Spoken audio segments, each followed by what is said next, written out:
जी अस्सलाम वालेकुम students, we are here for today's lecture. और हमारा आज का जो टॉपिक है that is summarization of quantitative data. Last time we completed the summarization of qualitative data, so today we have to start it from quantitative. So अगर आप लोगों का कोई क्वेश्चन हो तो आप लोग उसमें पूछ सकते हैं। समराइजेशन ऑफ क्वांटिटेटिव डाटा में we will start from the frequency distribution, then we will go to relative frequency and percentage frequency distributions. Then there is a graph which is called dot plot, and dot plot will be used to present only the ungrouped frequency, ungrouped data, which will only be the raw form. और group data को present करने के लिए हमारे पास histogram जो है वो use होगा। Histogram is only used for the quantitative data frequency distribution. Other than that qualitative data में हमने फ्रीक्वेंसी डिस्ट्रीब्यूशन रिलेटिव और परसेंटेज की थी, लेकिन क्वांटिटेटिव डाटा में हमारे पास एक और एडिशनल यूज होगी which is called cumulative frequency distribution. Cumulative frequency distribution की फर्दर टू टाइप्स होती हैं जो कि हैं लेस देन क्यूमुलेटिव और greater than cumulative frequency distribution. Less than cumulative frequency distribution को प्रेजेंट करने के लिए जो ग्राफ यूज होगा this is called ogive. So less than ogive or greater than ogive, two types of graph will be there. The first one is the less than ogive and second one is the greater than ogive. So let's start it from the taking an example. We have here different steps हैं, तो इसके साथ साथ मैं आप लोगों को explain करती जाऊंगी कि हम कैसे जो है वो इसको फाइंड आउट करेंगे। ये एक एग्जांपल है हमारी। रिमेंबर दैट के क्वांटिटेटिव डाटा जो है that has two types of the frequency distributions और two types of the data are available there. One is the discrete data and the second one is continuous data. Discrete data के लिए जो है this is the example of the discrete data which is in whole numbers. We have discussed it that it will be the number which is countable, और जो measurable होता है वो quantitative data होता है, continuous type of data. Now this is the example of the 50 customer invoices which have been taken by the cost of parts rounded to the nearest dollar. Basically जो engine tuner parts की जो cost है हर customer को जो bear करनी पड़ती है, ये उसका डाटा हमने जो है वो लिया है। 50 कस्टमर से डाटा कलेक्ट किया है। This is the sample data.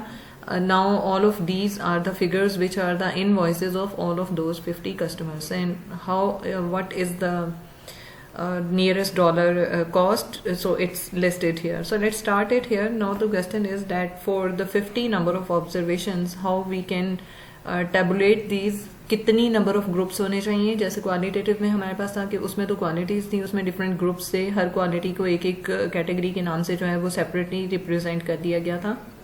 But quantitative data में हम जो है वो इसको ग्रुप करेंगे starting from the lowest observation till the highest observation. Now the question is this कि कितने ग्रुप्स होने चाहिए, कितनी क्लासेस हम उसमें बनाएंगे, और हर ग्रुप का साइज जो है वो क्या होना चाहिए। So the first thing is the use between 5 and 20 classes. Classes minimum जो है वो 5 होंगी, मैक्सिमम हमारी 20 क्लासेस जो है वो उसमें बनेंगी।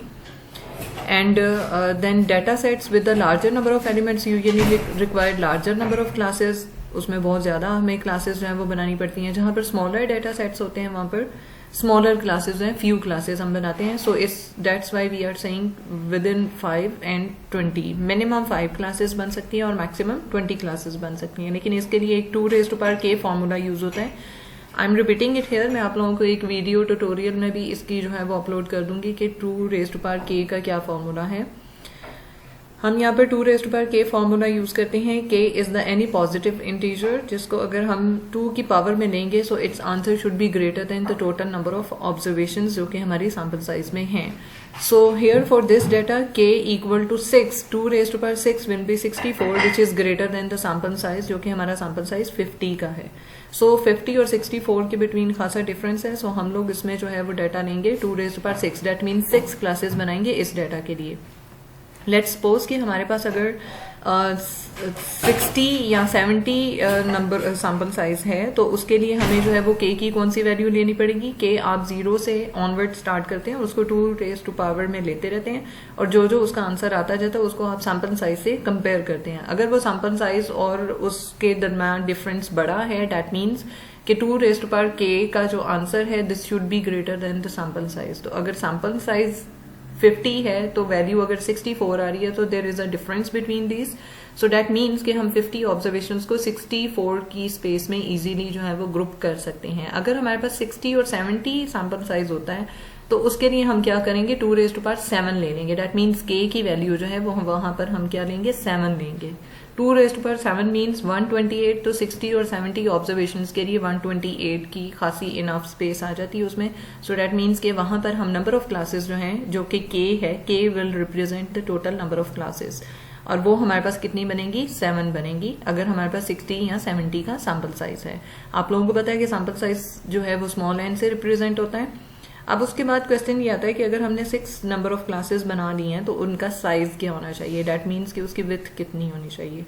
तो फर्स्ट जो उसके लिए है क्लास विथ, इसको हम कहते हैं, इसको स्मॉल h से भी हम डिनोट करेंगे, जो कि है width of the classes. So use classes of equal with. जितनी भी क्लासेस बनाएंगे, लाइक अगर हमने कहा है कि 6 क्लासेस होनी चाहिए तो 6 की 6 क्लासेस जो हैं वो इक्वल विथ के साथ उसमें आएंगी, और सबकी इक्वल विथ कितनी होनी चाहिए, this is the data here. यहाँ पर हमारे पास ये फॉर्मूला है कि इस डाटा के लिए या हर डाटा के लिए हम कैसे जो है वो इंटरवल निकाल सकते हैं। This is also called the class interval.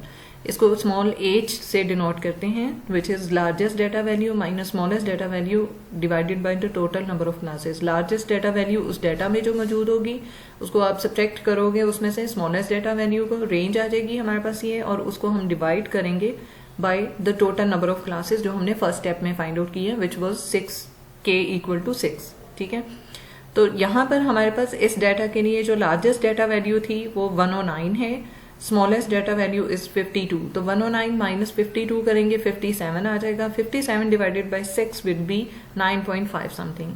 So that means कि जो हम क्लास इंटरवल यहाँ पर लेंगे, you can see here in the first row के 109 माइनस 52 डिवाइडेड बाय 6 9.5 आ जाएगा, जिसको अप्रोक्सीमेटली हम राउंड ऑफ कर लेंगे 10 पे। डेट मीन्स कि हम यहाँ पर 10-10 के ग्रुप के साथ जो है वो एक क्लास बना रहे हैं।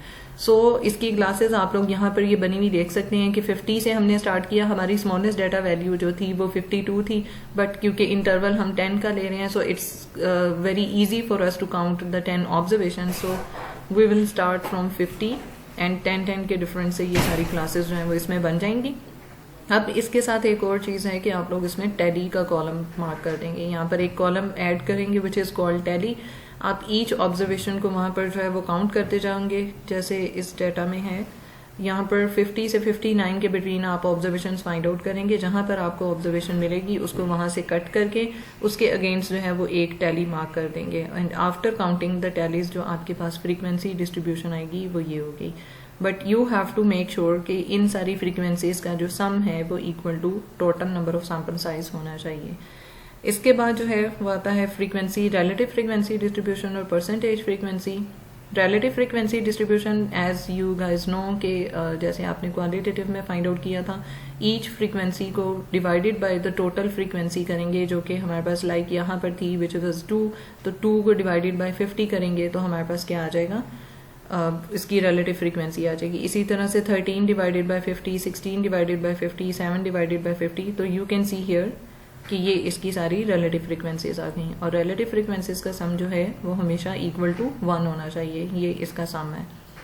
उसके बाद परसेंटेज फ्रीक्वेंसी है। परसेंटेज फ्रीक्वेंसी को आप रिलेटिव को मल्टीप्लाइड बाय 100 करते हैं तो परसेंटेज फ्रीक्वेंसी आ जाती है। जैसे आप लोगों को पता है कि परसेंटेज फाइंड आउट करने के लिए आप क्या करते हैं, ईच कैटेगरी को डिवाइडेड बाय टोटल करते हैं और मल्टीप्लाई बाय 100 करते हैं। तो वो डिवाइडेड बाय टोटल वाला प्रोसीजर आपने रिलेटिव में कर दिया है, अब आप उसको मल्टीप्लाई बाय 100 कर रहे हैं तो आपके पास उसकी परसेंटेज फ्रीक्वेंसीज आ गई हैं, और इन सब का सम जो है वो इक्वल टू 100 होगा।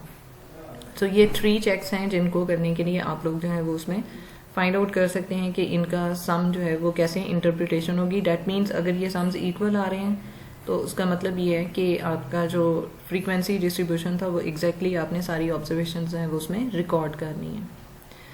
अब इसमें इनसाइट गेन्ड इन्फॉर्मेशन है from this percentage frequency distribution. That means how we will calculate those percentage frequency distributions, और इसकी परसेंटेजेस में हम एक्सप्लेनेशन कैसे जो है वो कर सकते हैं। सो इसका सिंपली यही है कि 4% of the parts cost are $50 to $59, 30% cost are under $70, और ग्रेटर जो हमारे पास परसेंटेज लाई कर रही है वो 70 से 79 के बिटवीन लाई कर रही है। उसके बाद नेक्स्ट आता है डॉट प्लॉट।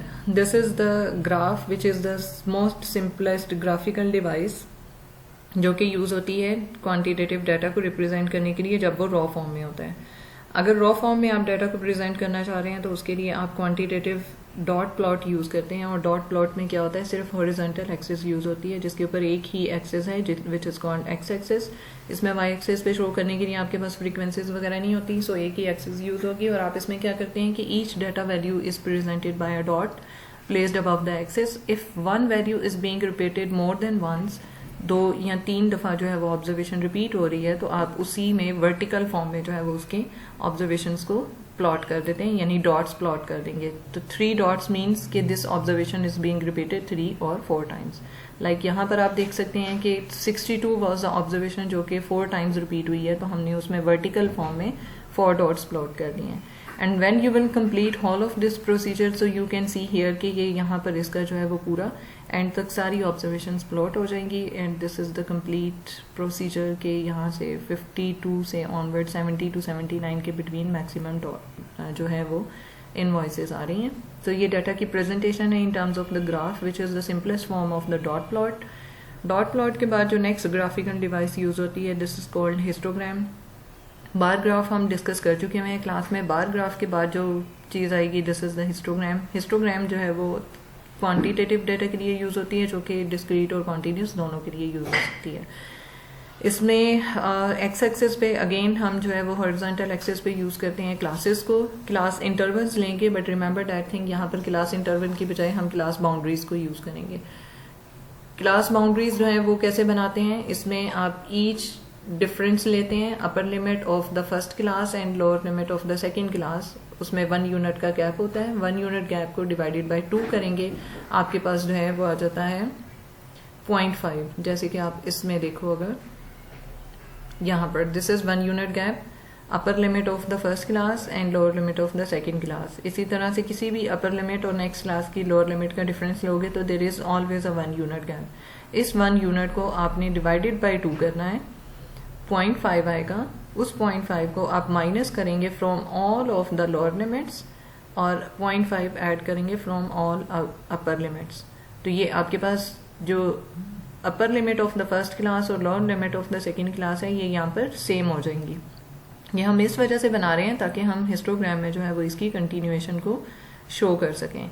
सो यहाँ पर आप देखेंगे, उसके बाद रेक्टेंगल आपने बनाने हैं, बार्स ड्रॉ करने हैं ईच क्लास के अकॉर्डिंगली, और उन बार्स को हम क्या करेंगे, इक्वल विड्थ के साथ ड्रॉ करेंगे। वाई एक्सिस पे हम प्रेजेंट कर सकते हैं फ्रीक्वेंसी, रिलेटिव और परसेंटेज फ्रीक्वेंसी। तीनों में से कोई भी आपकी अपनी मर्जी है, आप परसेंटेज फ्रीक्वेंसी लो, आप रिलेटिव फ्रीक्वेंसी लो, या आप सिंपल फ्रीक्वेंसी ले लो। उसी के अकॉर्डिंगली आपको जो है वो वाई एक्सिस पे स्केलिंग करनी पड़ेगी।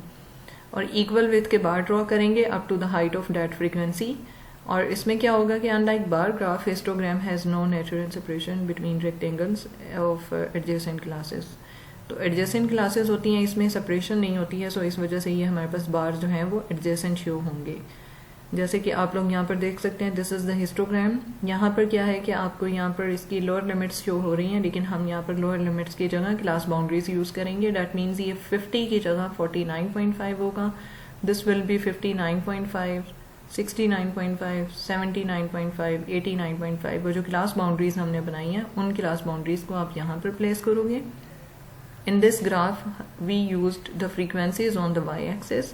सो frequencies was between 2 to 16, so we marked its scale from 2 to 4 to 6, 8, 10, 12, 14, 16 and 18, and equal width के bars draw किए हैं। and here you can see all of the bars are adjacent, that means जो इस चीज़ को make sure करते हैं कि this is the histogram and there is a continuation of the data, और ये हिस्टोग्राम की फॉर्म जो है वो ऐसे बन जाएगी। So this is the graph use to present the quantitative data, जो कि कॉन्टिन्यूस भी हो सकता है और जो कि डिस्क्रीट भी हो सकता है। So this is the summarization of the quantitative data today. आप लोग इसको वो कंप्लीट करेंगे। इसके साथ नेक्स्ट लेक्चर में मैं आपको जो है वो इसका एक्सेल पे करवाऊंगी कि एक्सेल में हम क्वालिटेटिव डाटा को और क्वांटिटेटिव डाटा को ग्राफ कैसे कर सकते हैं, और उसके साथ उसकी जो है वो फ्रीक्वेंसी डिस्ट्रीब्यूशंस कैसे बना सकते हैं, ये हम नेक्स्ट लेक्चर में डिस्कस करेंगे। And then we will go to the cumulative frequency distributions. If you have any queries you may email me, आप मुझे टेक्स्ट कर सकते हैं, and you can ask me anything there. Take cares.